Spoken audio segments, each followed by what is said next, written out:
VIP.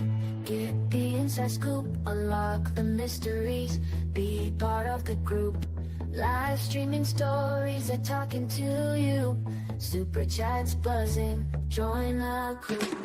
Untold Radio Network, the secrets come alive. New episodes daily, the mysteries, 5 great guests. Super chat, it's a wild. Remember, share and subscribe. Join the site where truth can hide. So if you've got the guts and you want to explore, tune into the Untold, it's what you're looking for. From aliens to ghosts and all that's unseen. Untold Radio Network, where the world's mysteries convene.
Why am I over there? Hello, guys, and welcome to this week's episode of the Paranormal Spectrum. I am your host, Barnaby Jones, here on the Untold Radio Network. Guys, I don't know why I'm so small on the screen. It's better now. I'm better now. All right, guys, today is a pre-recorded episode. My guests and myself here are recording, so today's episode is not live. So if we're ignoring your questions or comments, we're not doing it on purpose. We're just not here in the studio. Coming up, guys, if you have not checked out the hairy man of Dairyland, Wisconsin's Bigfoot, it is available on the Wisconsin Caps Patreon page or on Paraflix Paranormal Plus. Check it out. Right here in the road, and it was right on the line, standing right there. Whatever it was breaking trees, breaking branches, and I've never heard that before. And from the basement door, I was like, Louie, I'm pretty sure there's a footprint out here. And that's when the rocks started coming out of this tree line. All I seen was hair. And it was like arched over right here. And then out of nowhere we hear this loud, like earth-shaking grunt. It rolled its shoulder and grabbed the ground and pulled itself towards my vehicle. And I heard a plunk, and I come over here, and that squash was laying about right there in the middle of my garden, you know.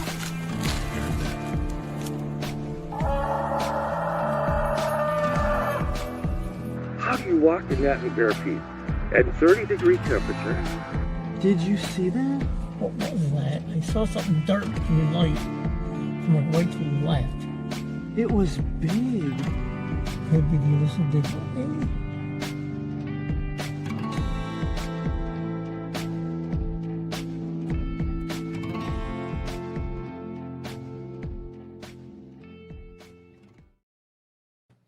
If you guys missed the premiere at our convention a couple months ago and you don't want to watch it online, you can come out in person in Wisconsin to the Wisconsin Bigfoot Group is hosting a screening on July 12th. You can head on over to the Wisconsin Caps Facebook page or the Wisconsin Bigfoot Group on Facebook and get all the details. It is $5 to screen it there, and we are doing a Bigfoot hike afterwards, and there will be popcorn and snacks. So it's going to be a great event. Head on over to the Wisconsin Bigfoot group to get the details on that event. Then, guys, we are going to be down in Murfreesboro, Illinois for the Big Muddy Monster Festival, July 21st. That's coming up next weekend. I'm going to be at the Lodi Public Library doing Cryptozoology 101 on June 30th, Cedarburg Public Library on July 17th, the Central Wisconsin CE5 Skygazing Sky Watching event, looking for UAPs, extraterrestrials, interdimensionals, and all sorts of weird and bizarre things in the sky and the ground. So this event is going to be in July 19th. And it's going to be in southern Wisconsin. All the information is at the Central Wisconsin CE5 on Facebook group or at Wisconsin Caps public events page. It is going to be a joint production of Central Wisconsin CE5, Wisconsin Caps, and Wisconsin Public Television. So it's going to be a great event. We hope that a lot of people show up to do this event with us. Then, guys, we are going to UFO Days in Elmwood, Wisconsin, July 26th. We will be at SilCon in Gaze, Illinois, September 19th and 20th. Van Meter Visitor Festival, September 27th. And the Neenah Public Library on October 29th. And not only is this going to be a paranormal presentation, but we are also doing a paranormal investigation of the library. And then, guys, coming up, CapCon returns in 2026 to Cape Girardeau, Missouri, April 17th through the 19th, and Fond du Lac, Wisconsin, May 8th through the 10th. We are going to be releasing information and tickets on both of these events soon. All right, guys, that is all that we got here for Cryptids, Anomalies, in the Paranormal Society. Remember, today's episode is pre-recorded, so if you have any questions or comments throughout the show and we're ignoring them, that's why. If you want to show your support for all things here on the Untold Radio Network, here's how. Hey, Untold Radio Network fans. Want exclusive perks and to support our channel? Introducing our YouTube membership program with 3 amazing levels. Get loyalty badges that level up to different cryptids the longer you're a supporter. How cool is that? You'll also get access to custom Bigfoot emojis and priority in chat. Upgrade to Backstage Pass for exclusive wallpapers, photos, status updates, discounted books, and merchandise. Go all in with the producer level for everything mentioned, plus member shoutouts. Ready for an enhanced experience? Join now, pick your membership level, and let's make this journey even more exciting together.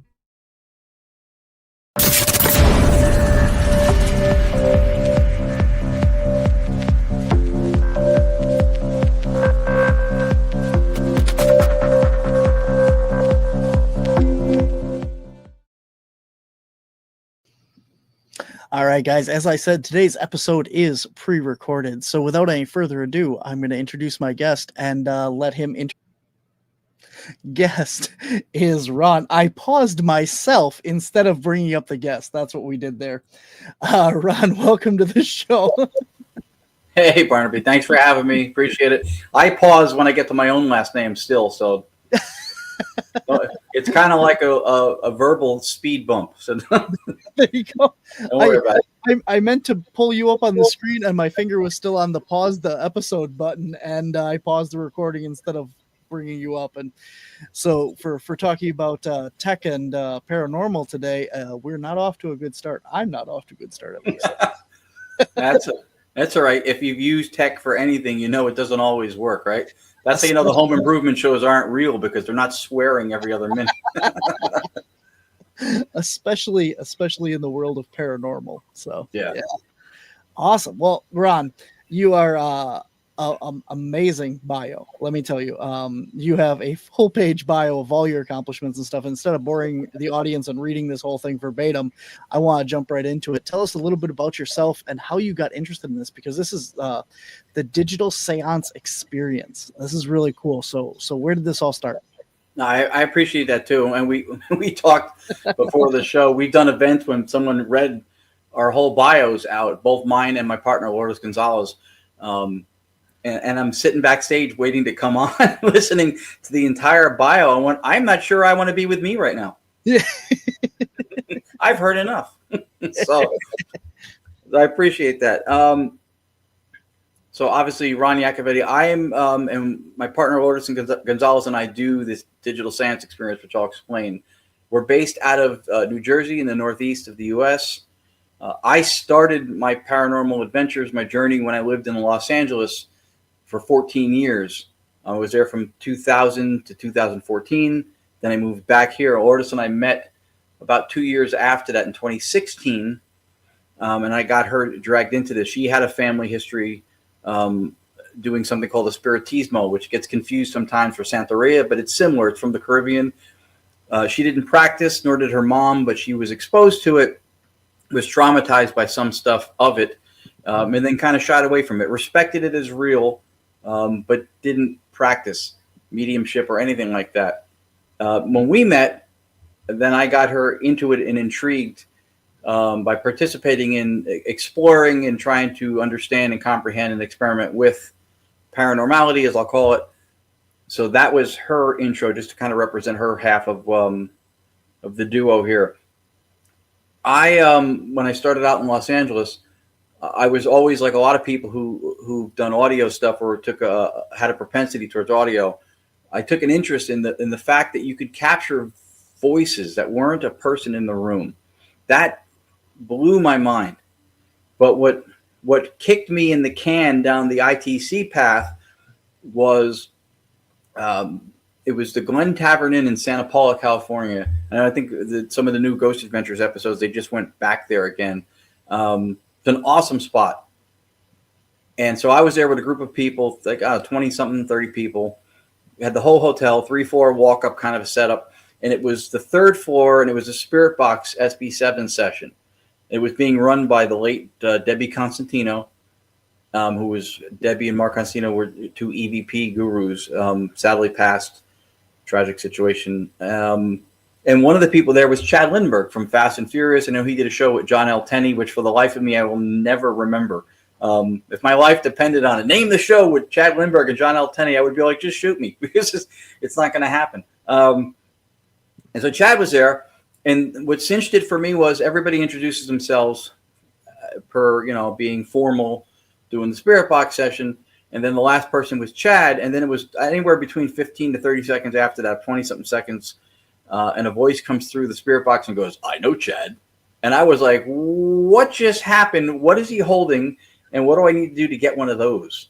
Because it was unbelievable to me that not only could voices be captured that were anomalous, but you could do it in real time. You could have a retort, a rebuttal, a response in real time. Couldn't believe it.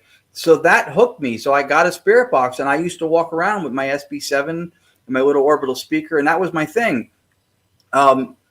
So intrigued with ITC was I that I started looking into it and researching it more. And so what was the state of the ITC or instrumental transcommunication field for at least 25 years probably was the modality of the ghost box is pretty much the standard. Started with the Frank's box by Frank Sumgen, the Spirit Box, and SB7s, 11s that made it more prominent through media. And since I was so into that, I wanted to participate more. I wanted to contribute and be something in this field that made a difference. It really in trying to inquire about what was going on and understand this stuff.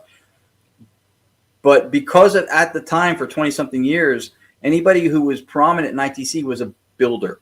They were building versions of ghost boxes, one after the other. And there are some amazing people to this day that are still doing it. But I am not, how do I say this? I am not handy with the tools. Okay? I will hire somebody to come in and do something if I can't do it, which is most stuff.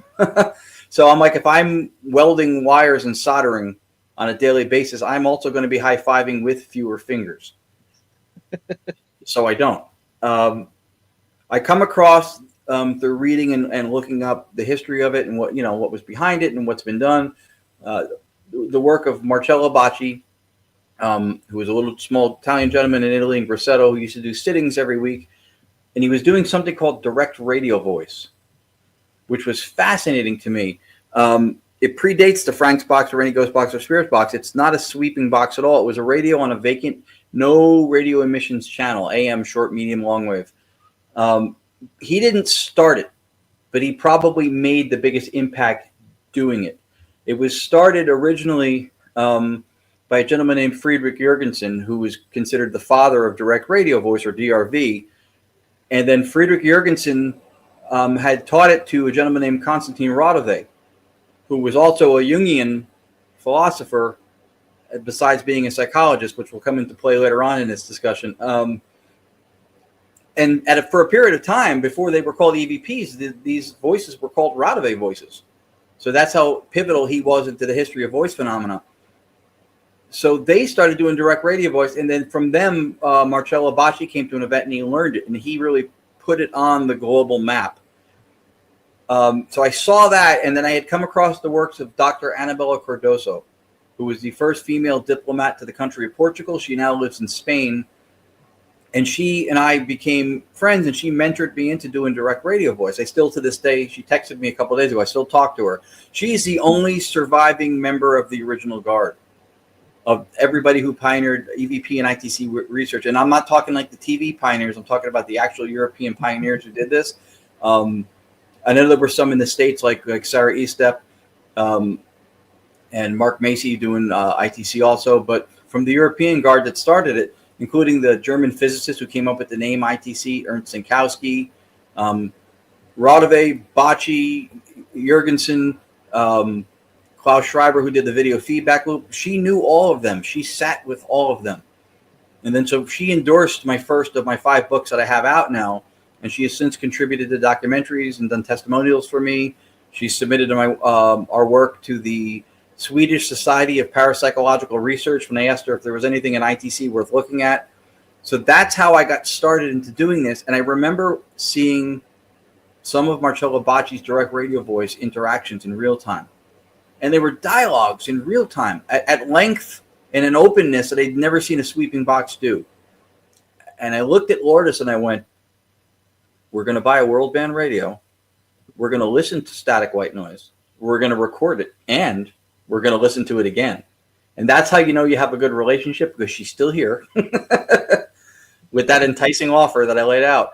I couldn't believe nobody was doing it, that it was ignored. But I think you know this too from the paranormal field, which gained a lot of traction mainstream wise from TV and media exposure. What also happened was that if anything wasn't on TV, it didn't exist. And since the sweeping ghost box modality was what people saw on TV, nothing else that came before it mattered. So nobody even knew. If you ask people who was the father of ITC work, they would say Frank Sumption. They don't know Jurgensen, Bacci, Radové. They don't know those people. But that's whose shoulders that we stand upon doing the work that we're doing today.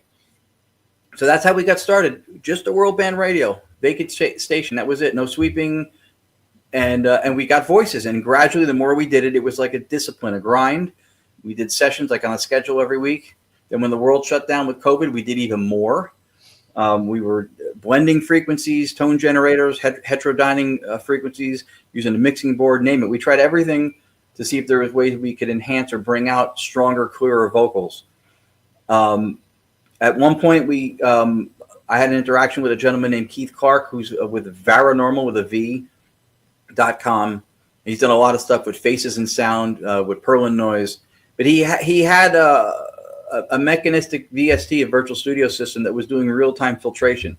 And so I asked him, I said, would that coalesce with direct radio voice? And he goes, yeah, you could do it with that. He goes, it wouldn't work with a sweeping box because vocals, tonal vocals, are what you're looking for. That's the anomaly, right? And then to me, that made sense, right? If you're putting voices, just like when you use a radio in general, and your phenomenon that you're looking for are voices, to do that is like to go to the beach and drop a bunch of coins and jewels and then come back 2 hours later with a metal detector and go, look what I found. You put it there, right? Mm-hmm. So we started doing the filtration with the software, and for Lourdes, it was like, she goes, this is what a medium must feel like. There were voices galore. It was unbelievable, to the point that it was distracting. It was like being in one of those little cash booths when the fan is blowing around money and you're trying to grab it. It was way too many voices, but staggering nonetheless. We got away from it for a little while, went back to the purest, just DRV setup. But there was something about it. We're like, went back to it. And then I started developing and working on different ways to maybe arrange the components within this chain in this virtual studio to try to make it clearer, filter out some of the excess noise. For a period of time, we were partnered with Tony Rathman out of Arizona when we were doing direct radio voice. And then he had an experience and we had an experience where we got voices without radio signal.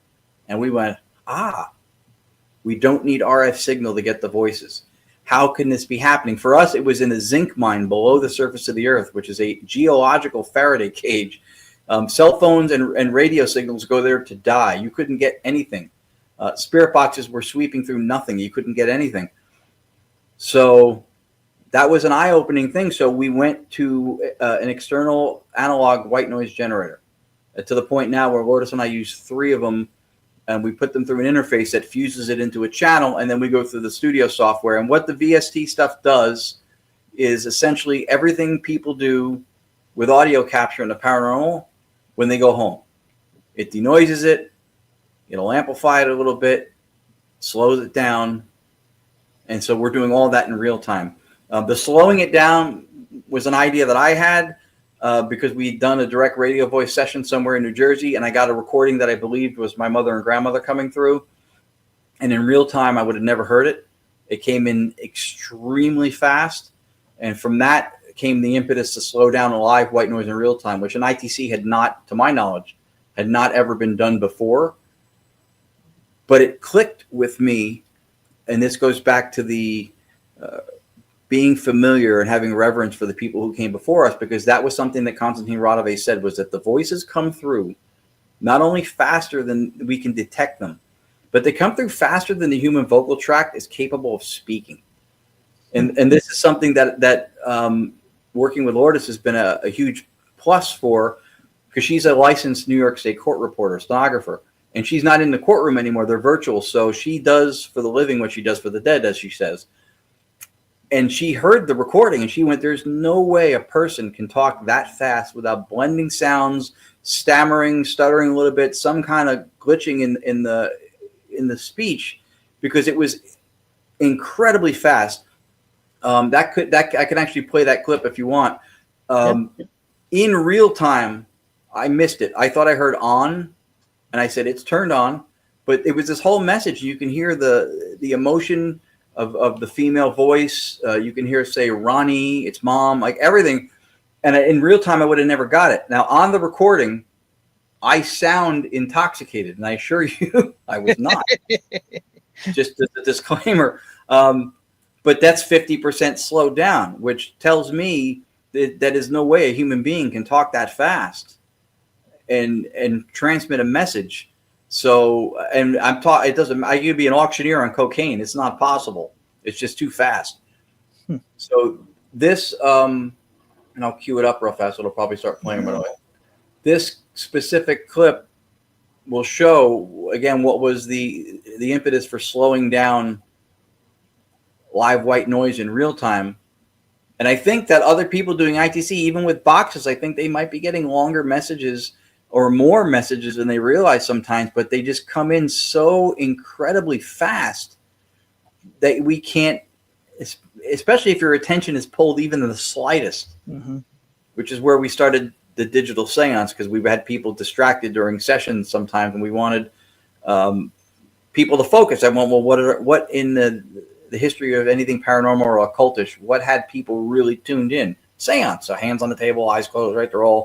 We wanted that focused intent, focused attention, hence the digital seance. Originally it came from, my third book was called the Digital Séance Initiative. And then when we did it for events, we would use that. But we thought now, it's an experience, so maybe we'll name it that. So that hence the name Digital Séance Experience, where the medium is essentially the method. And so it's pure white noise. Before I play it, I should probably specify it's pure white noise generated in real time from analog generators, hardware, fused and filtered and slowed down in real time. So there's no data in the white noise. There's no radio signal reception. There's no banks, sounds, phonemes, allophones, nothing. So what we think happens, and this is per the zinc mine we did, we think that the voices don't come through with RF signal, but instead, and maybe they can come that way, but this stands to reason, because ghost boxes, even when they get super clear stuff, for the most part, there's a brevity to the messages. They're short. And we don't have that same level of shortness. Not that we don't get yes, no's and stuff like that, but we've gotten some long messages, and it's almost like an open line when we run it. So we think it's stochastic resonance or inverse stochastic resonance, where the white noise encompasses everything we can hear as humans, right? 20 hertz to 20,000. If anything as a source signal resonates with one of those, the resonance creates amplitude.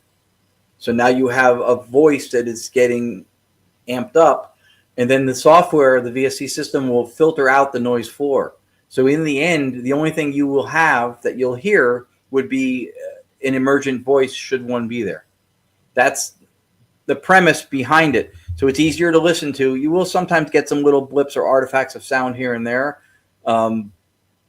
but the vocal clarity a lot of the times, and then the length of it being unencumbered, is a whole different animal. So if I know I shared the screen if you want. Yep. Are you ready? Yep, you can bring it in, and then what we can do between clips, if you keep it shared, just put it backstage. I'll queue up other stuff. But absolutely. So let me know if you don't hear it. But this is the one. My mother's name is Florence, but she says mom. Her mother's name was Lucy, and so that's who I think this was. And this was not slowed down in real time, but this is why we do it. You know who I am?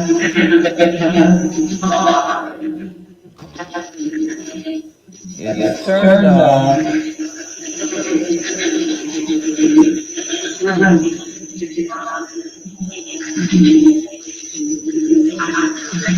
My mother's gonna be here tonight.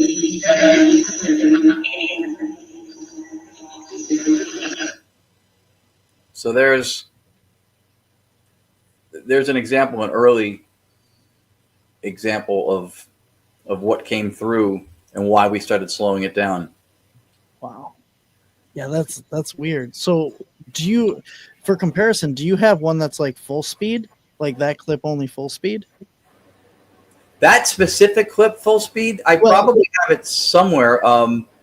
Do you have an example like of what a full speed versus the slow down would be? Like, so you can kind of show the difference?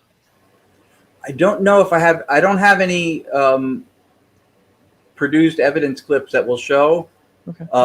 Because now we're slowing it down in real time. So I mean, I have recordings before we slowed it down that I could always dig up and send to you, or we could post it, whatever. But we would still hear things in real time before, but not as much. And that's what I think we increase is the amount of messages. So I think a lot of times, like historically in direct radio voice, a lot of the pioneers would say sometimes they would have a month or a year with no voices coming through. And I think that perhaps what happened is because they were only using the radio and that white noise and resonance, but there was no filtering of the noise floor, that if something didn't get enough resonance to jump out enough, that they may have still been getting contact but not known it.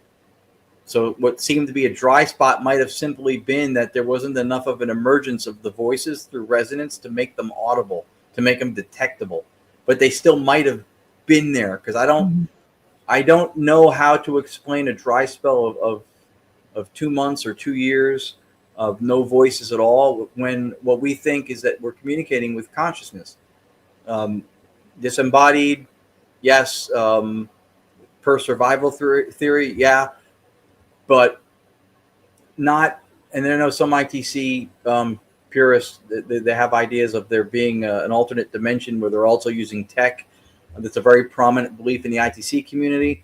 I was on board with that for a while. I don't discredit it, but through metaphysical studies and exploring consciousness and philosophy and stuff, I find more skeptically parsimonious, more efficient ways to explain maybe what's going on without having things in the theory or the hypothesis that I can't empirically know, I can't falsify, I don't have access to. What would be called in theory hidden variables, things that will be representative of a gap in the theory for the purposes of completing it, but you can't, it's empirically unknowable, right? So Some of that, I think, that falls under traditional ITC theory, I think categorically would be under that umbrella. So we look at it differently in that aspect. So just so everyone is clear, I think you've made it pretty clear, but you're not using radio at all anymore. You're just using a white noise generator like people typically fall asleep to. Yes. Yes and no. For the most part, yes. It is not a radio. It does not receive signal. It is not a sleep machine. Those can work, but this is live because those are usually pre-recorded white noise on a chip recorder. This is live white noise that's being generated in real time. So it's always new as it's being generated and then filtering through the system, and with no data and no possibility of receiving a signal. So that's correct. No radio, analog generators. And you can do it with a sleep machine, but it's not live white noise. And you, technically speaking, could not rule out that something could be imprinted on the chip recorder prior to running it. If it was really prominent enough, then you would hear it every time you ran it. But you get the same EVPs, yeah. But yes, for the most part, that is what it is. We took the radio out. We were looking at. We try to do this level-headed, right? There are criticisms or cynicisms that are lodged at ITC work, which is in some cases valid, right? I think the pareidolia thing, it's a little carried away, hearing what you want to hear, because that does not always happen. But there were a couple things that were leveraged that had validity to them to a degree, right? One of them is you're getting radio bleed through, you're getting radio voices. Mm-hmm. You're using a radio, even if it's not sweeping, even if it's not on a station, right? So it's not completely unreasonable to say that maybe something stray could come through this thing that receives RF. Fair enough. So we removed the radio. Now that is off the table. The only thing left, and we'd had a couple of very cynical audio engineers, which we've had other audio engineers refute and validate, one of whom was a gentleman out of Arizona named Rick Allen, who's like a huge audio guru. He came out to Waynesboro, Pennsylvania, to the Hoover House. We're friends with Pam and Steve Barry, who run the Gettysburg Battlefield Bash. They're very good friends with Rick Allen. They brought him out. So he not only looked at and helped me work on the system from the software side, from the engineering perspective, but he first took a really close look to scrutinize and really analyze what was going on, because if there was anything in there that through artifact or warble could be creating false positives to the degree that we were getting vocals, we wanted to know. He could not find any such thing. Can sounds sometimes maybe resemble words? Yeah. But to the degree of clarity that some of them have, when everybody's hearing the same thing, then it starts to become irrational to argue against that these are words. You can voice print them also. You can speak them in the software. If the spectrograph matches what you think you heard, then you've got a pretty good handle on, almost like a fingerprint match, right? That those are the words you heard. So it is something that we can, through the same software methodology, validate. But that was the only other criticism was you're using white noise, and white noise is random, and you can always discern patterns and randomness. Mm-hmm. And I went, all right, well, that's fair. Let's unpack it and see if there's anything we can do with this cynicism or this critique. And the first thing I thought of is, well, discerning patterns and randomness is not a statement of debunkery. Really, it's an appeal to our intellect. That's how we communicate. When we hear phonetics, allophones, phonemes, right? When we hear syntax, contact, when we hear things and words that we recognize the sounds of, that's how we communicate. We don't hear the cat go meow, meow, meow, meow, and go, oh, look at that, he wants to get in the car and buy treats. Right? So that's not a statement of debunkery. Recognizing patterns, I think, speaks to the fact that we're recognizing something that is familiar to us. I don't think we're volitionally creating those things. And I know this is a big thing. It happens in science, I know as well, but it's a huge thing in the paranormal as we say the word random a lot, that white noise is random. It's not fundamentally random. There are things that are affecting what's going on. There's charged ion particles. electromagnetic fields, quantum fields, what we think is deterministic speech, right? So there are things involved, but we say random as it's an empty drawer. It's what we say when at the time we can't calculate or model what it is that's going on behind the scenes. So we say random, but not fundamentally so, I don't think, right? So what it is it's technically, it's computationally irreducible. At the time, we cannot make those calculations to determine, but there's something behind what's happening. It's not random. So then for us, that kind of really narrowed it down to it's as vetted as it can be, I think. No signal reception. It's not random. And there are what we use as a gauge for validity on voices is timing and relevance. I've been preaching it for years. It's funny now because now when we do other podcasts, I hear people quoting it back to me, timing and relevance. But I mean, it is valid. If you said, what am I wearing on my head? And a voice came through, even a spirit box or anything, and said headphones or hat or glasses. The odds of that coming through on a broadcast at the moment you ask for it are astronomical. Mm-hmm. So that's part of what we did to at least try to vet the authenticity of what we're doing. Yeah, no, that was the point I was going to make is, even if these things you're getting false positives and, pareidolia of the audio there, the chances of, like you said just now, that you're going to get the correct response and a statement that makes sense. Yeah, you could get random words like dog, coffin, steel, whatever you get, and those aren't going to make any sense, even though you're getting words. But when the words actually make sense to what you're asking, there's a big difference. So let me ask you this. Why, and I think you kind of covered this, but I want to go back and do a little bit more on it here. Why do you think, so a lot of people thought that, the radio signal is what's bringing these voices and stuff through. And you're saying that the white noise generator is able to give them that voice as well.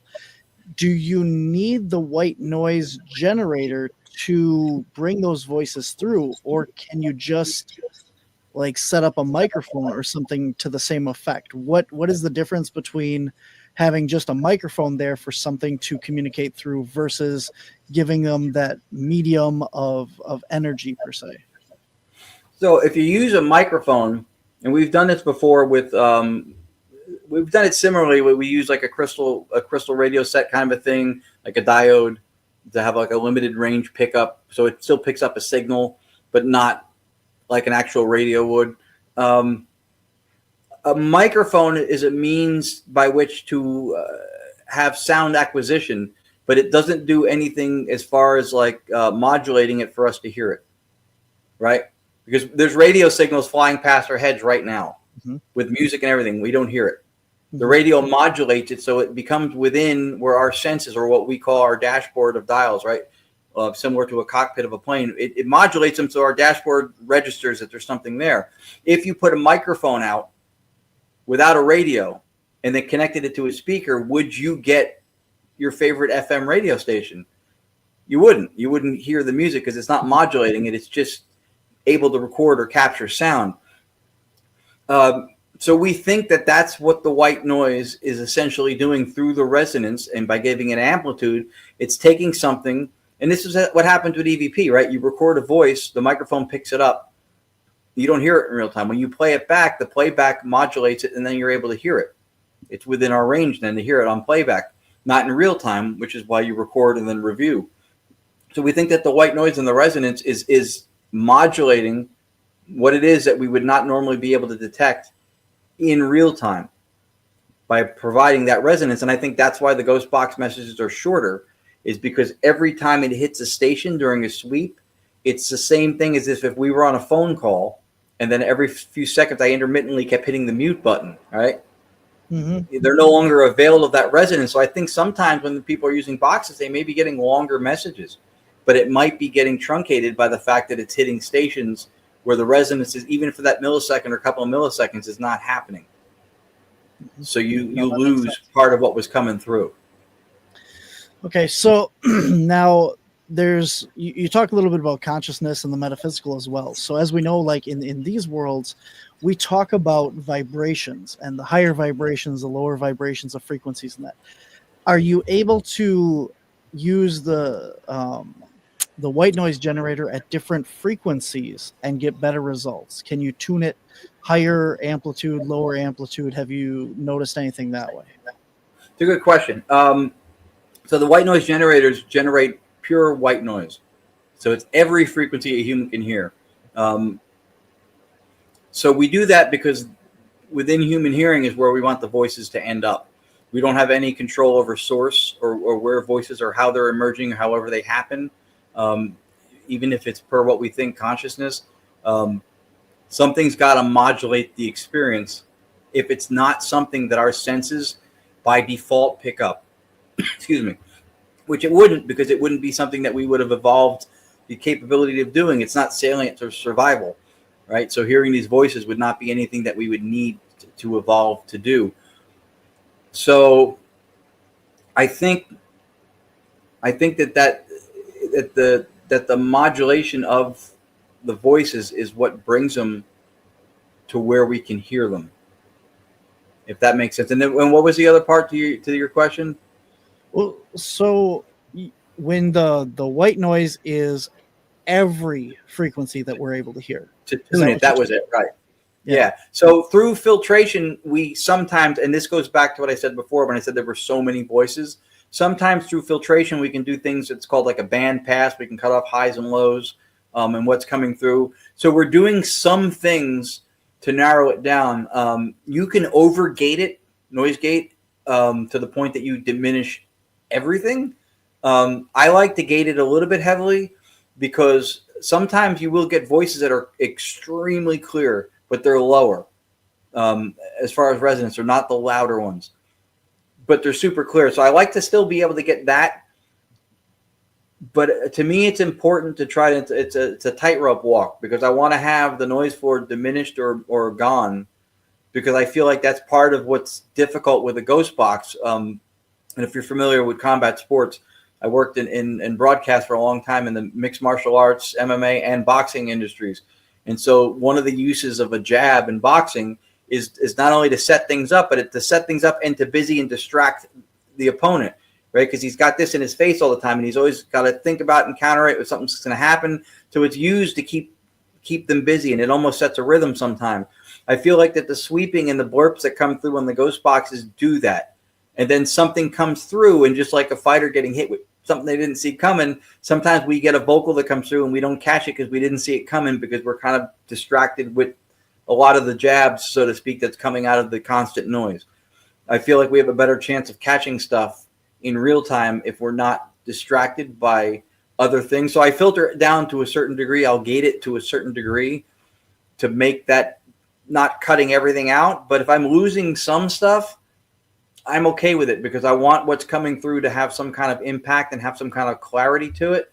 I can pull up another one to kind of give you an idea of when I thought that this was, and there's been different times. Sometimes we retune or reset some of the settings on the system. I mean, for the most part, because of the amount of work and time that's gone into this, when we go somewhere and turn it on, it pretty much out of the box works. And then sometimes, if based on an environment, if we have to change something or whatever, I can tweak certain things on it. But this one specific instance, we did a few episodes of My Haunted Manor USA with Jeff and Trey Bader and Daryl Marston, who people may know from the reboot of Ghost Hunters. All super nice guys. I encourage people to go to the YouTube channel where they have the My Haunted Manor, My Haunted Project episodes. It's affiliated with the My Haunted Hotel and myhauntedproject.org in the UK. Fantastic job with the 24-hour surveillance and what they capture and how they assess it and capture it. It's really how paranormal documentation of consistency and not just being somewhere 2 hours and then coming back a year later. Like, it's really well done. So we did a few episodes of that. This specific clip I'll show you, they had a few mediums and people tell them that there may be bodies buried in the basement in the dirt. So they brought us in. This is what we got. We ended up being on 3 different episodes because of this. One of them was with Dustin Parry. The other one was the finale from the first season, because of the remarkable immediate dialogue in this. And then this will be an example of what I was talking about, where between us asking questions, you'll hear, and see Lourdes in this one. She's the one that starts the questions. You'll hear almost nothing. Like, it's silent. and then voices emerge. That makes Ron very happy. And that's the only time I'll talk about myself in the third person. But that makes Ron very happy when that happens. Awesome. So I have that one ready if you want to. Sounds good. Here we go. Bring it back on the stage. Let me know if there's no sound again, but it should be fine. So this is from My Haunted Manor, USA, Columbia, Pennsylvania. I highly encourage people to not only watch the show, but go there if you can. It's an awesome spot. It really is. And they do a fantastic job. So here's that clip. If they started digging, what would they find?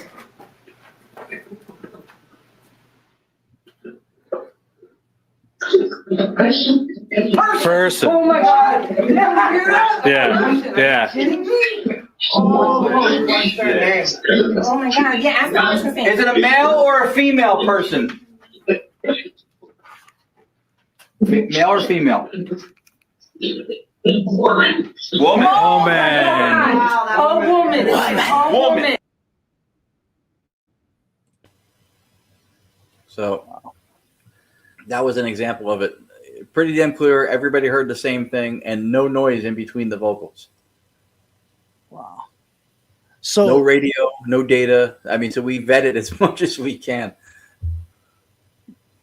So can you do this? Well, you do this just broadcast out. This isn't like something like an Estes session where somebody's listening to it, right? This is just broadcasting.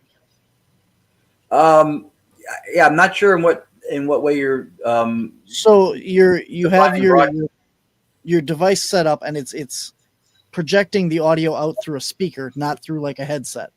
Yes, that's correct. But at the infamous Hinsdale house, we did one time. Because I'm kind of over the Estes thing. We had learned that from Tim Weisberg back in like 2017. But now it's popular, and now everywhere you go, people are doing it. Some really, really well, some not so much. Lorda still likes to do it. So we did it at the Hinsdale house where we had an audio splitter. We hardwired the speaker out. And so one wire went to the headphones in the other room, a very long one, and then there was another small monitor one on the table by us, so we could also hear if something came through that she heard, and it worked. It worked really well. We have had people at public events that we do request to do Estes with it. I don't mind. I've gotten a little weary with Estes because I feel like there's a huge disparity, if I can say this, and maybe this is just my experience. But if you watch people in a room just doing a spirit box session, you hear some stuff come through. There's pauses when there's nothing coming through. But when you see the same people sometimes go in to do Estes when they have the headphones on, all of a sudden they're hearing all kinds of stuff. Like it's a huge difference. I understand that the headphones and the focused listening has to play a role in that. I get that. But I sometimes feel like it's too disproportionate. Like almost like now you really have to trust not just the hearing, but the integrity of the person doing it, that they're maybe not taking advantage of the fact that they only hear it, kind of a thing. You know what I mean? Mm-hmm. Again, I don't have any specific caught somebody doing something wrong thing. It's just something that I felt that when you would do spirit box sessions with people, that the amount of stuff that they heard with definitive clarity, that they with certainty, was a lot bigger when it was done with Estes. And so that to me threw up a little bit of a red flag with regard to some of what's, I guess, a libertarian approach to doing a spirit box. That's interesting. I had a really interesting conversation with Chris Fleming about the the spirit boxes and the Estes method. And one of the things he said about that is with the white noise, as you've been talking about, coming through on there, it tends to help people get into a meditative state. And even those without, everybody has psychic abilities and stuff, just not really tapped into it, as we know. And even the people that aren't really in tune with their psychic abilities, the meditative state from the white noise tends to bring that forward. And when I do Estes and that, I found that this works really well. And once I let go and just kind of relax into that meditation, I start to see things and have, like visualizations and feel things and stuff. Yep. And a lot of the times for me, the Estes method isn't necessarily what I'm hearing through the box, but what I'm actually getting. So again, you're going back to, I'm not using the radio so much as using it as a meditative state to focus. But I've had really good. I hate the spirit boxes. You know, anybody that's listened to my show knows that I hate them. I think, like you said, it's pareidolia. You hear what you want and stuff. But I really do like the Estes method, and my team has had a lot of good experiences with that using it. Well, I mean, Estes takes the pareidolia thing off the table, because if you don't not privy to the question, you're not hearing what you want to hear, right? You can still hear what sounds like words. We've seen people on camera with movement that sounds like a word, like a foot scraping or something, and then the person who's making the video is annotating what the foot scrape said. So our hearing can be fallible. I'm not saying pareidolia doesn't exist. I'm saying that it gets applied across the paranormal field as a cynical thing, the same way WebMD applies headache. It's a symptom of everything. It can't possibly be responsible for all of the vocal captures that people have. Yes, it happens. Mentioning Chris Fleming, I'm going to say two things. Anybody who knows who he is, obviously he's going through some health challenges now. So if you have a belief in thoughts and prayers and what that can do, send it his way. He's an incredibly talented and brilliant person. Honestly is. I've had a few opportunities to talk to him, not many, but a couple. And I think he's an example of someone who's doing this stuff for the right reasons. Whether you think he's completely right, completely wrong, or somewhere in between about whatever he talks about, that's fine. I'm sure he would admit that he may be wrong about some stuff, right about other stuff. But his intentions and his approach, I think, are admirable. And I think he's a genuinely good person that the field benefits from having in it. So, yeah, I have nothing but admiration. And he and I may or may not agree on all or some things or whatever. So when I make a personal statement, it is not rooted in whether or not we are able to coalesce our opinions into something that's harmonious between. I mean, it doesn't have to be. We can disagree and still have a positive or not negative, not a polemic discourse, right? So I think he's fantastic, and I agree. There is, and so that kind of leans into what when we talk about consciousness, there is through a lot of experimentation. So Lourdes and I are part of the IDC Institute. If you know Jay Prather, and he does the Traveler's World Gate. So we did the last World Gate with him in Ohio. There will be docuseries episodes coming out on it. And what he's doing with the binaural beats and the hemi-sync and a lot of what he's doing similar to what that does to create the meditative astral travel out of body kind of thing. It's a form of what's called brain entrainment. You're trying through frequency and through stuff like that to alter a state of consciousness, your state of being. And like what you explained with how the Estes thing works for you, what it's doing when it relaxes you, and then plus when you have your visual input is not giving you anything, right? If you have the red thing, or even if it's just blacked out, when you obfuscate those senses, then a lot of times plus through the relaxation or through brain entrainment, when you're doing stuff with frequencies, you're creating a more vivid, open, conscious experience. So the metaphysics or philosophy that Lourdes and I speak to is called analytic idealism. The idea is that reality is fundamentally mental. This is not clashing in any way with science. It does not, which a lot of paranormal explanations or hypotheses and theories do. They lean on science and then violate it at the same time. Idealism doesn't do that. I'm part of an ambassadorship program directly under a gentleman named Dr. Bernardo Castro, who has 2 PhDs. One of them in computer science engineering, worked at CERN right out of college. He's also got a PhD in philosophy. And so the idea of reality being fundamentally mental, as an idealist, just like any metaphysical position, everything has its one detraction. So the detraction or the knock against idealism that reality is fundamentally mental, that there's one universal phenomenal consciousness, one universal cosmic mind, and we're all part of it, right? Is that if there is one mind as the basis of reality, how do you explain us, right? It's the decomposition or decoherence problem, it's called. And so he looks to what nature or reality or science already shows us? Is there anything that we know? Is there a model that might explain this that already exists? So we don't have to invent something fancy or something mythical like portals to another dimension under the stairway at the haunted house, right? We don't have to invent that kind of stuff. And there is something.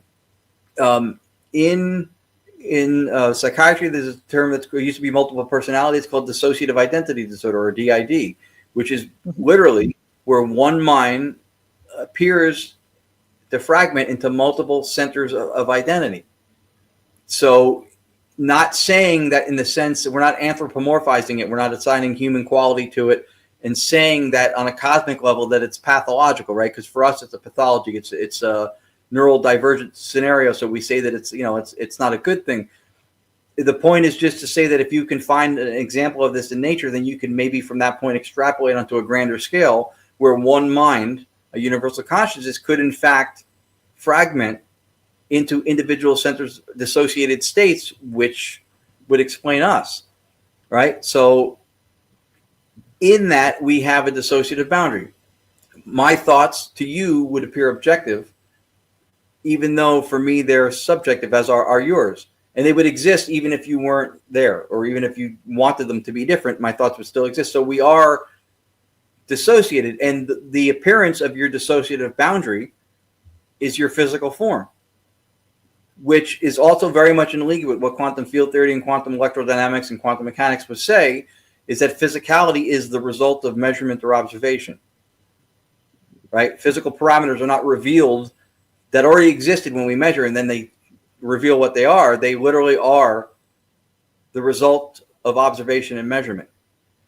So it makes sense that if reality is fundamentally mental, and then when we observe something, then hence we have the physical form that we observe in what we call our reality in the world that's out there. And we do believe there's a world out there that we share, but that we have the dissociative boundary. So when you do something like meditation, psychedelics, brain entrainment, which is something like the God helmet, or like the hyper realm kind of stuff, the hemisync, these things are creating a more open, vivid level of porosity, right? Our dissociative boundary, because no boundary in nature is perfect, right? Which is how we think. And this also explains, I think, mediumship.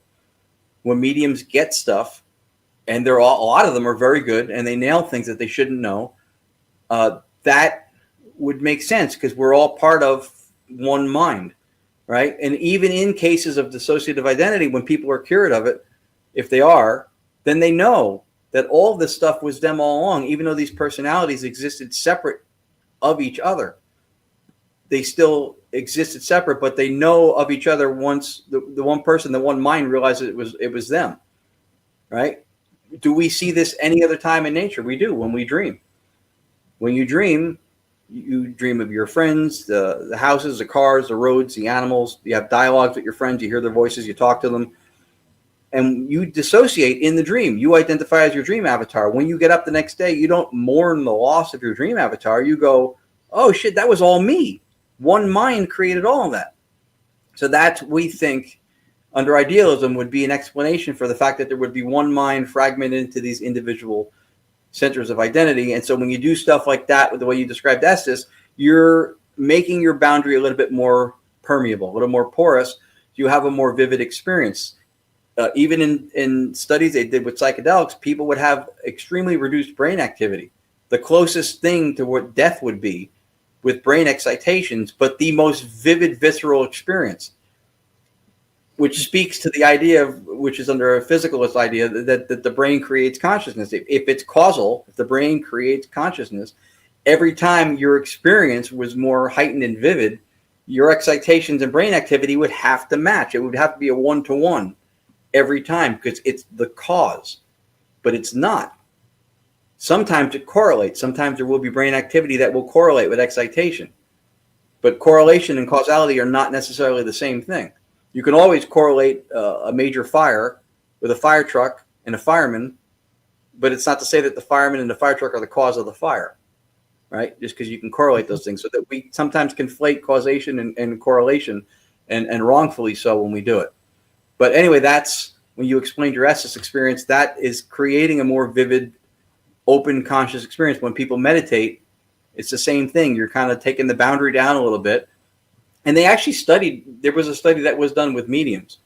When they had 4, I think it was in the Netherlands, there were 4 people pretending as actors to self and others that they were mediums. And there were 4 people who were actually claiming to be legitimate mediums. And what they found is the cerebral cortex in the front, where you have problem solving, complex thought, language, that part of the brain, when the people who were actors were delivering or reading stuff, had excitations increase. But the people who claimed to be real mediums had a reduction in brain activity in that same area. So through instrumentation from a second person perspective, there's something that it looks like to actually be a medium. That to me was fascinating. And it spoke to the idea of consciousness being the substrate for reality. Interesting. I was just froze now. There's a I'll just pull this up real quick here. Yeah. There was just a article. I was trying to pull up the actual article, but you can kind of see it here. Oops. It's on the Wisconsin Caps group page right now. Okay, and yeah. it said your consciousness is able to connect with the whole universe. And there's more to it, but for whatever reason, my page here froze and it's not pulling up the page here. But yeah, so anybody that's interested can go check out that. It's right here on the Cryptids, Anomalies, and Paranormal Society group page. And that's cool. Go log in there and do that.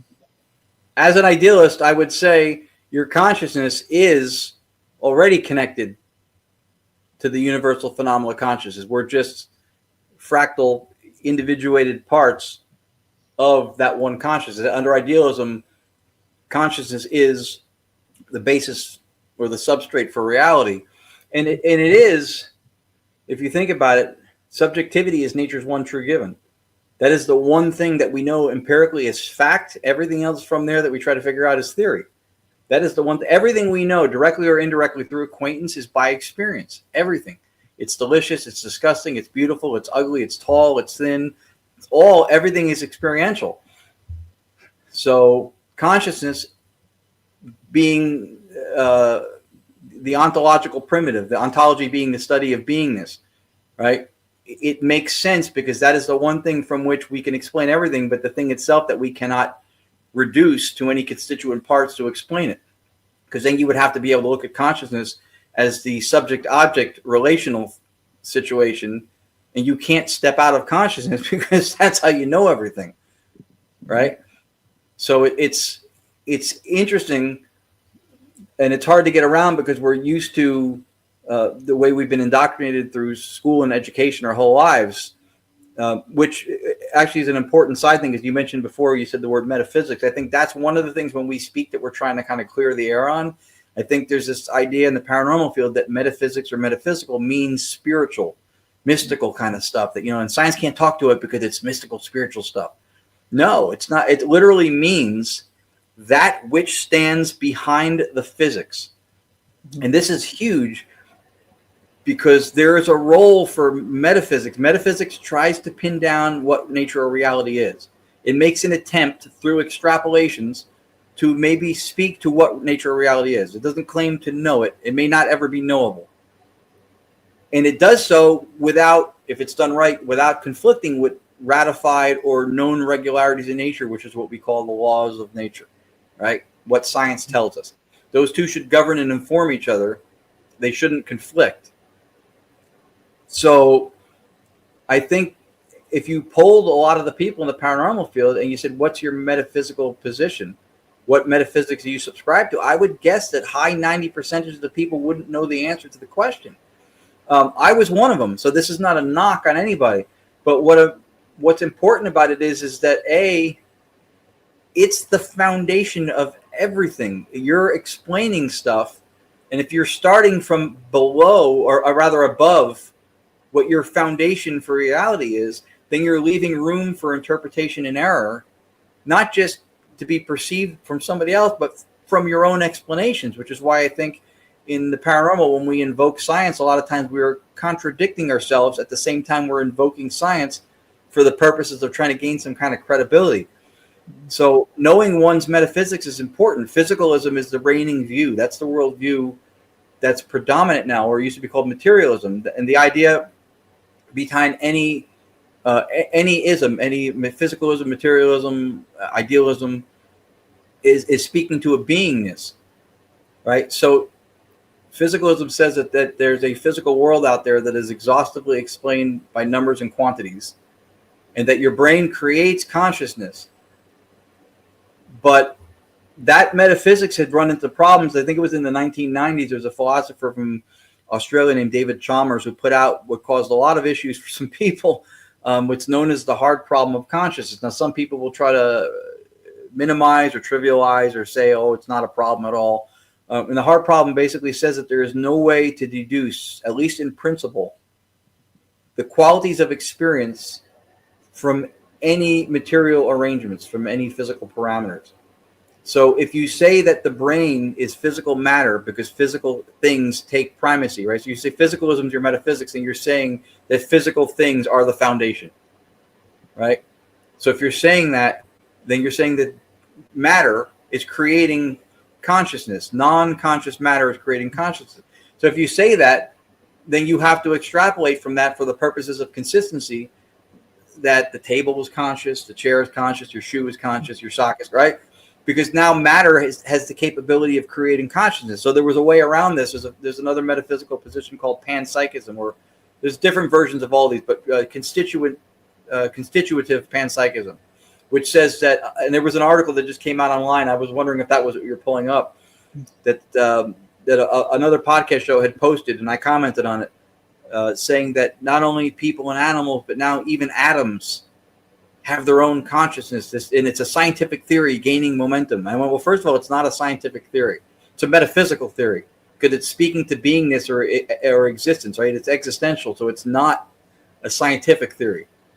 And so that's what panpsychism says, is that at the atomic level or even quantum level, that all these little individual marbles or particles or whatever have consciousness. The problem with that is it runs into what's called the combination problem. Is that if something, like if the table's conscious, right? And then I take a leg off the table, does that leg now have its own consciousness? What if I nail it back to the table? Now you have two different consciousnesses. How do they reconcile? And if every atom has that, then all the atoms that make up your liver, all the atoms that make up a rock, and then the rock splinters into two, how do all those little atoms reconcile and coalesce into what is a conscious experience akin to what a person has? Because that's what consciousness is. It's beingness. It is what it is like to be something, is to be conscious. And so it runs into that problem. This is why, again, I think that having a knowledge of one's metaphysical position is important. But today's paranormal world, we are now worshiping the neo-priesthood of science, because science and tech has done amazing things over the last number of decades. We have iPhones, we're sending satellites into space, and so it's useful and it's awesome, and it is extremely important. But because people in the paranormal have for so long been trying to seek validity and some kind of reverence for what we believe and document and think happens, it's become so popular that we're now invoking science for everything. We're cramming everything.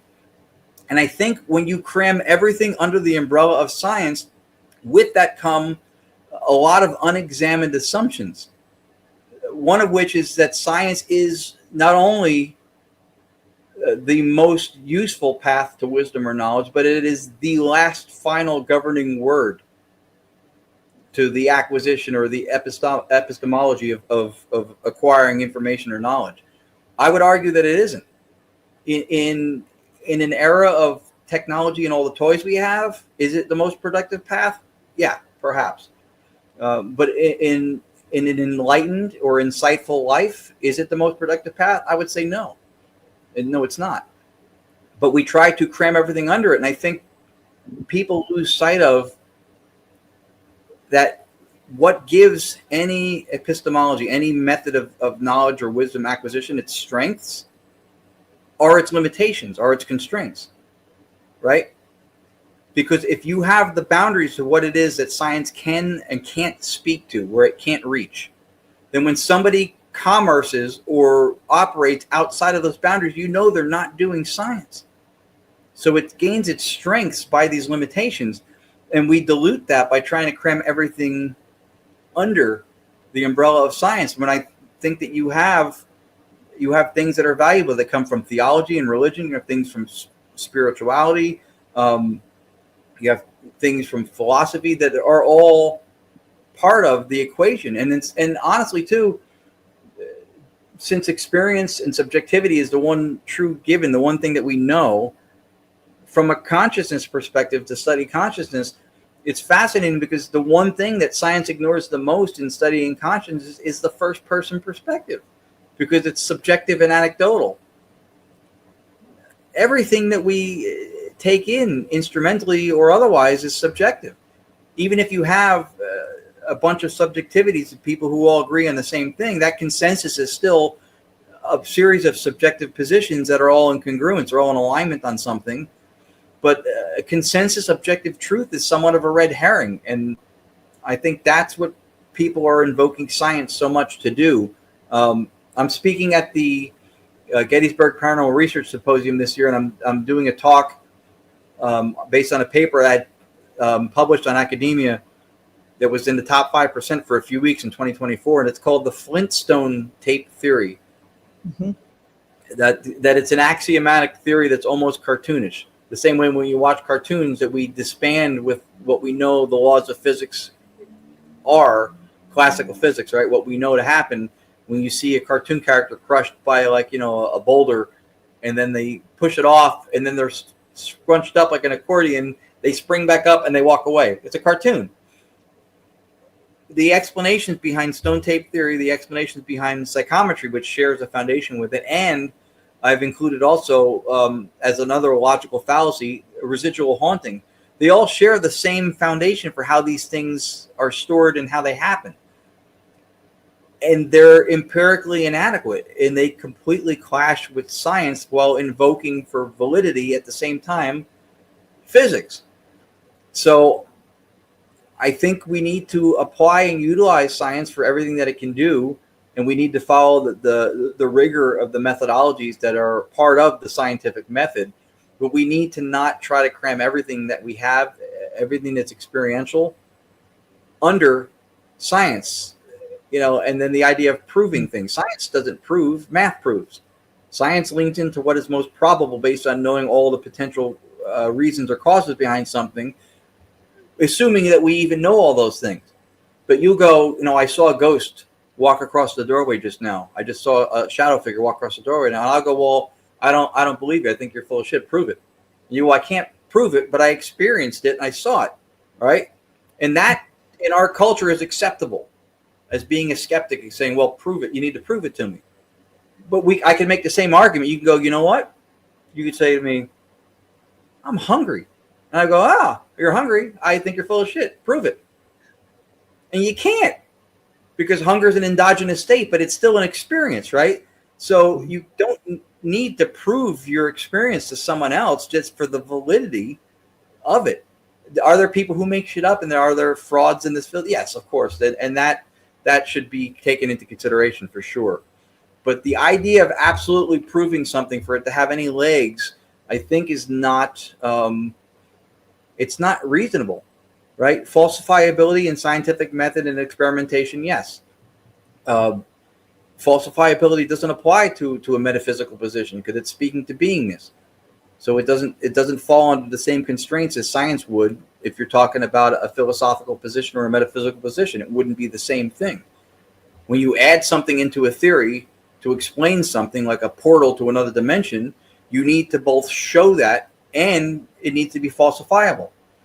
When you take something out of a theory and make it more skeptically parsimonious, when you make it more efficient with less steps in the theory, then you don't need to falsify. The strength and the validity of the statement comes from the fact that you've pared it down and made it more parsimonious by extracting something from the explanation. So I know it was a long-winded explanation or answer, but science is valuable. It has a place in what we do. Absolutely. But I think it's a mistake. I think it's a category error for us to try to cram everything under science so that we can validate and prove and have everybody singing Kumbaya, it's real. That's fair. That's fair.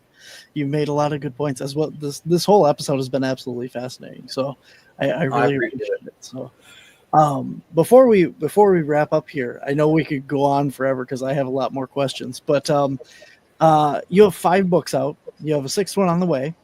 Yes, sir. Tell us a little bit about those and where people can get them. Sure. I can, they're all available on Amazon. I was going to see if I had a photo of the books to share. I don't know if I have that available. But what I can share here also, so the 5 books are all on Amazon.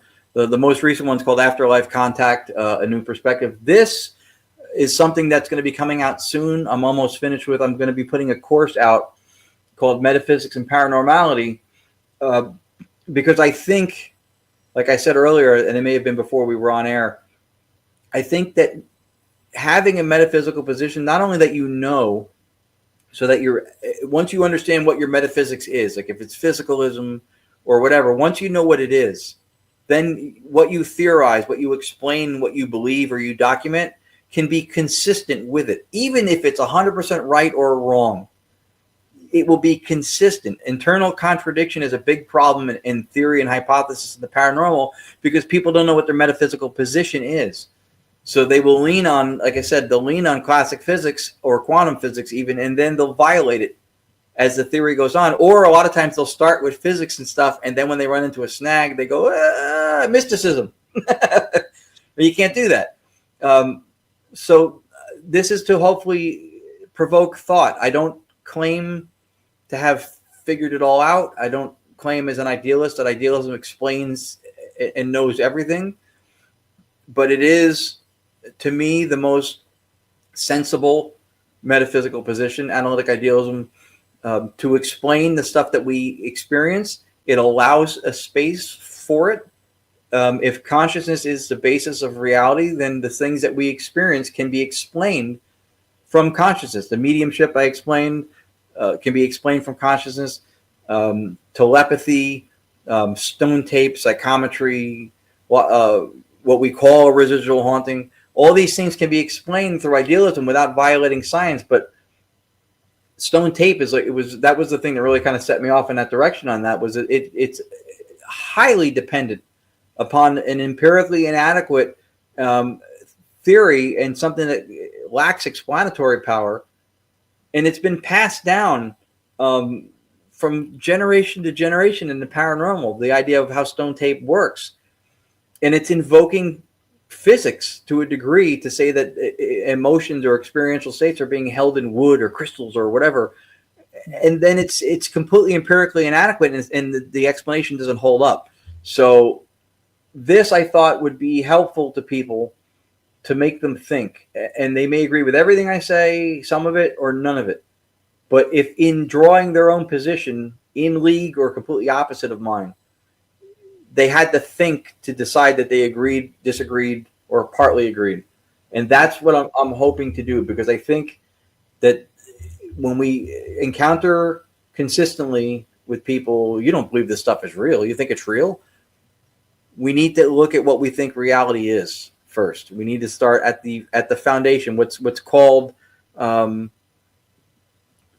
a baseline. I'm trying to think of the word that I'm looking for, but what would be considered the substrate or the basis for reality. We need to look at that.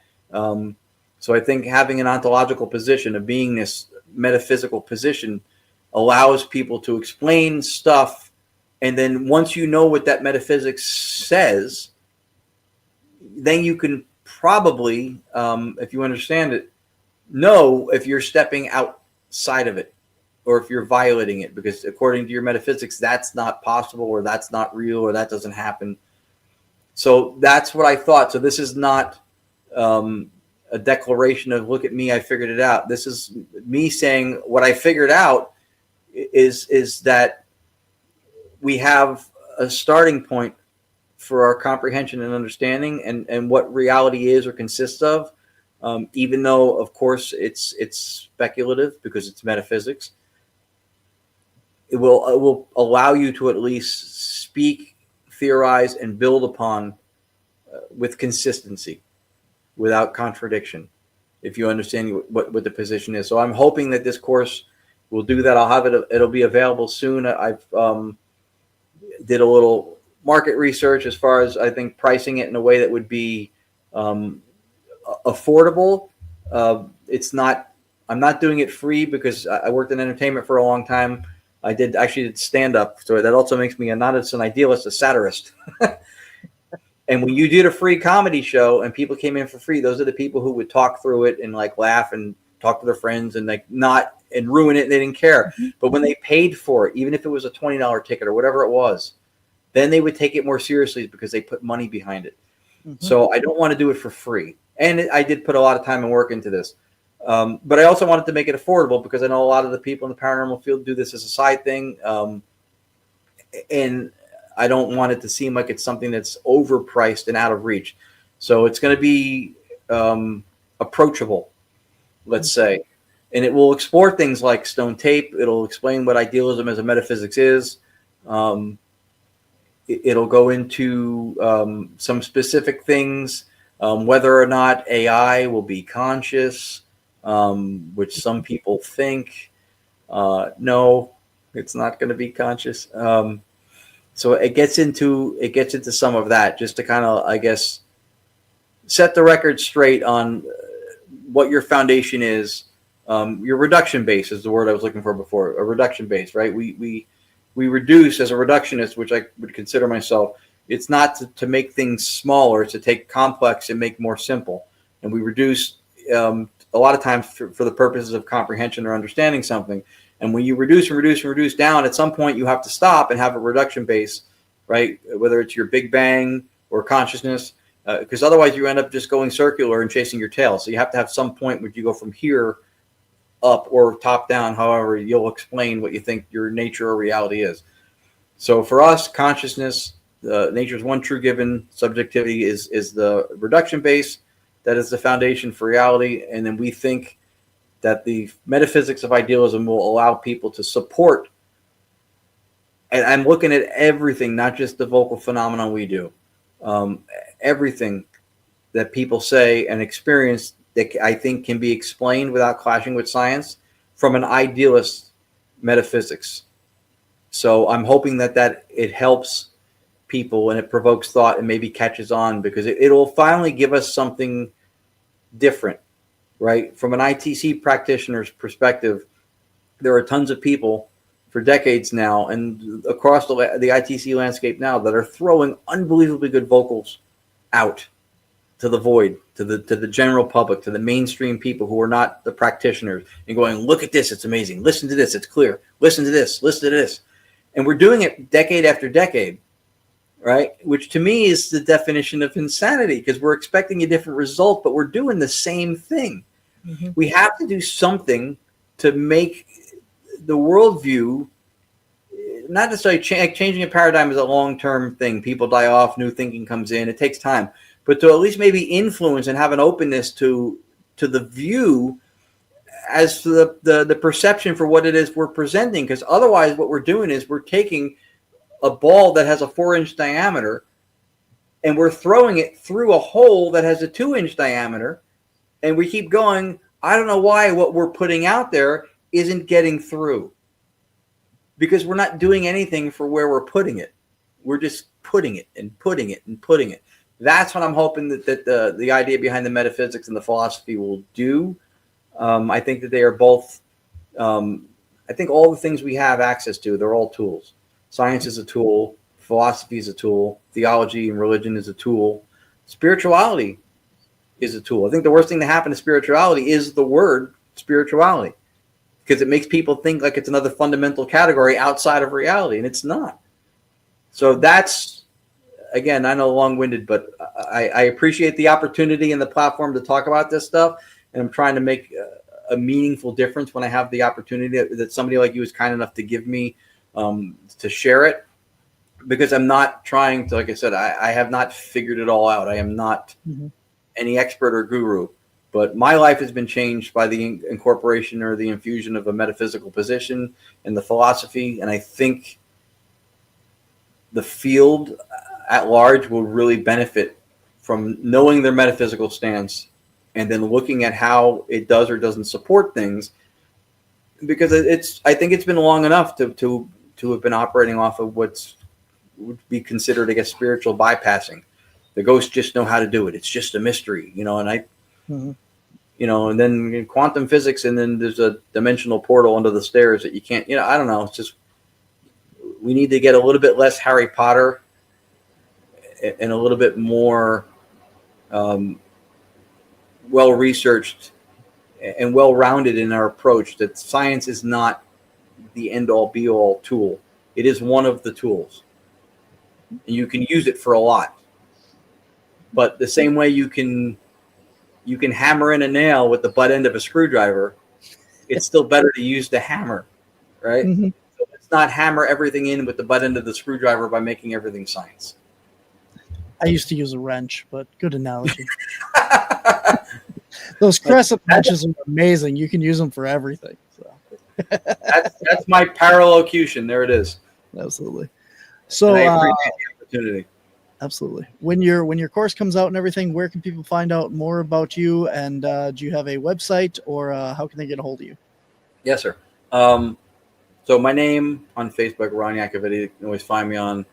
The website is Gonyac Paranormal. It's GONYAC paranormal.com. And on there, I will have links to the course when it comes out. And then we'll also share stuff on social media where people can sign up with their email, and then they could register to take the course. There will be 2 parts to the course. There'll be a 3rd and 4th coming soon also, but each one will be 5 video modules, which will range from 20 or 30 minutes each. So 5 of those in part 1, 5 of those in part 2, covering a variety of like specific things, the conscious AI, the stone tape, and stuff like that. So those will be available on the website, GonyacParanormal.com. The name, by the way, comes from Lourdes' last name is Gonzalez. Mine is Yacovetti, and she came up with that as an email prefix, Gonyac. And sometimes people go, well, why didn't your name come first? Why isn't it Yakgon? I said, because it sounds like a bug repellent, and nobody wants that. So we went with Gonyac. It sounds more exquisite, like wine. So GonyacParanormal.com. If you look for my name on Amazon, that's where the books are. The 6th one is close to halfway done. And then I'll be speaking at the Gettysburg Battlefield Bash, the Paranormal Research Symposium. We do the New Jersey Power Unity Expo every year. We're being flown back out in September again to the Festival of the Unexplained in the UK to present the digital seance and also analytic idealism philosophy. We just did the Traveler's World Gate with J.W. Prather and Austin Maynard. That will be coming out soon as well. We're doing the Connecticut Paracon in July. The Augusta, Maine Paranormal and Horror Con also coming up. And we're doing a lot, and I am supremely grateful that my old ass has to look at a calendar to be able to remember everything. So I'm doing the best I can right now. So yeah, and then in September also I'm supposed to go up to the Halifax Paranormal Research Symposium in Canada to speak on the digital seance, and also probably on idealist philosophy a little bit as well. Very cool. Awesome. Well, we will get those in the show notes for anybody that's interested, and your website and the links to Amazon as well for anybody that's interested in your books. Very cool, man. So thank you very much for the opportunity to be here and to babble on about a lot of the different things that we're doing or thinking. So I appreciate the opportunity very much. Absolutely. I appreciate your time, and I will have to have you back on again to talk about the stone tapes and all that stuff, because I'm really interested in that as well. So yeah, absolutely. I can always, if you're interested too, as a preparation for, I could always send you the paper. Because the paper's written. I submitted the abstract to the Gettysburg Symposium because last year we did analytic idealism and an ITC when we were part of a 4-person group at the time. So this year I submitted the paper that I already had published on academia, the abstract for it, which is the Flintstone tape theory, I call it, which will cover that and psychometry. And I don't know if I'll get into the residual hauntings, but it shares a foundation with those two. Mm-hmm. So yeah, I could send it to you, or if you want to we can come back and talk about it too. It's an interesting perspective. Mm-hmm. It's going to get pushed back in the paranormal field because it's looking at it from a different way. But not to prolong the show, but let me just add one thing. All right, real quick. With that specific thing, and with all the things that I'm explaining with from my deals, I'm not debunking and discrediting the experiences. I'm not saying that what we call stone tape or what we call psychometry, because I've seen people do it and incredibly well. I'm just saying is that the way we support and explain the phenomena lacks explanatory power and conflicts with science. Mm-hmm. So we know they happen, but our explanations, I think, are falling short. Through analytic idealism, I've theorized a way to explain that these things still happen, but not conflict with science. So that's the perspective. That's the platform that I'm on with this. I'm not saying that these things don't happen. I'm just saying there's a lot lacking in the explanation that we have handed down unexamined centuries, decades, whatever, in a row. It just keeps getting passed down. I think we need to rethink it. It's like watching a magician perform, and when they say, "How did you do the trick?" It's magic. Yeah, exactly. That's in philosophy. That's what it's called a lot of times when it's reaching for stuff that is just almost entirely based on hidden variables and things that are empirically unknowable. It's called it's an appeal to magic, and that's where a lot of the theory and hypotheses in the paranormal lie right now. Mm-hmm. And then we wonder why we're not getting anywhere, and we think now we're going to quantum our way to validity. Not necessarily. No, it's there are still things to cover that science does not talk about. Awesome, man. Well, it's been a pleasure having you on, man. I look forward to our next conversation. Thank you, sir. I appreciate it. It was awesome being here. Thank you so much. Absolutely. We'll talk to you later. All right, guys, that is our show for this week. Thank you all for tuning in. We'll get the website and Amazon links and stuff in the show notes for Ron's work, and you can go check it out and take his courses. Highly recommend. Very interesting stuff. Until next time, guys, thank you all for tuning in. Remember, we are all part of the paranormal spectrum. Be safe, be well, and I'll see you next week.